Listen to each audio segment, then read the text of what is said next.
يا مساء الخير ومساء الورد عليكم، عاملين ايه؟ يا رب تكونوا بخير. كل سنه وانتم طيبين.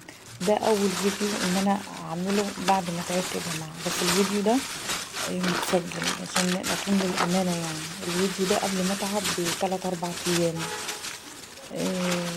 مع ان انا مش قادره ان انا اعمل حاجه. انا لسه تعبانه. هما بيجيبوا اكل جاهز من بره على فكره الفتره دي كلها، فانا تعبانه مش قادره ان انا اقف، لان عندي عدم توازن من كتر العلاج، من كتر الحقن اللي انا باخدها، من كتر المضاد الحيوي اللي انا باخده. فمعلش بقى، انا قلت بس ان انا عايزه اطلع اسلم عليكم واطلع اتكلم معاكم. وطبعا احنا في رمضان بقى، فكل سنه وانتم طيبين. ما ينفعش يجي رمضان كده وما ما اطلعش بفيديو معاكم. معلش ان كنت بتلخبط بقى في الكلام، فمعلش. يلا كل سنه وانتم طيبين. كنت عايزه بس ان انا اسلم عليكم. وطبعا بقى الفيديو بقى يعني شارح نفسه يعني. وعايزه والله انا مش هتكلم في الفيديو بقى، مش هتكلم في اكل ولا في شرب ولا في اي حاجه. انا بس عايزه اشكركم كلكم، واشكر كل حد دخل وسلم عليا وسأل عليا ودعالي دعوه حلوه، ولكم بالمثل ولكم بالمثل. التعب ده وحش قوي يا جماعه. طبعا انا عارفه محدش بيحب التعب ولا حاجه، بس هو غصب عننا. بس الحمد لله هي جت، يعني مش جت فجأة، لا انا كان عندي دور برد جامد. كان في جسمي كله بقى، وكان باين كمان على صوتي وكده. بس للأسف بقى البرد قلب معايا بمشكلة بقى عندي في التهاب حاد على الكلى.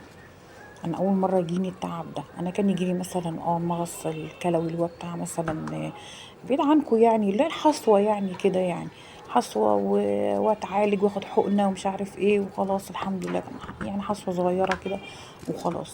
لكن التهاب حاد بالمنظر اللي انا كنت فيه ده، انا كنت يعني بجد بجد وحياة ربنا كنت بموت. يا رب ما حد يشوفها ابدا ابدا ابدا، ولا يحرم ولاد من امهم ابدا بجد.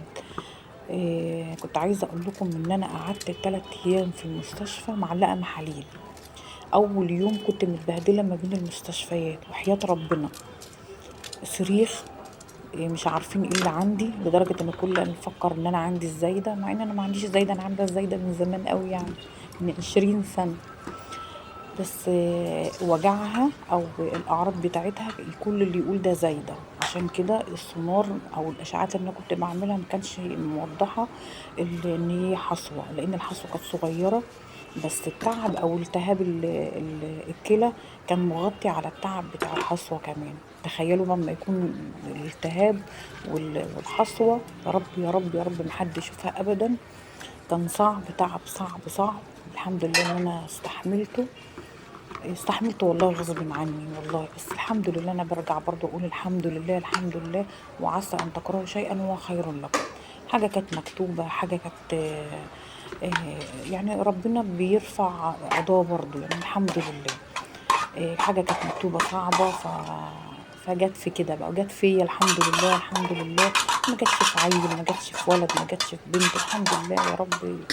يعني احنا بنستحمل، لكن لما تيجي في مثلا في طفل او في يعني كده، بعد الشر يا رب يا رب ما حد يشوفها ابدا، بتبقى صعبه. مش عايزه اطول عليكم اكتر من كده، الفيديو جري بيا. وادعوا لي بقى بالله عليكم، ادعوا لي ان ربنا كده يكمل شفايا على خير. واشوفكم على خير في فيديو جديد، واقول لكم باي باي.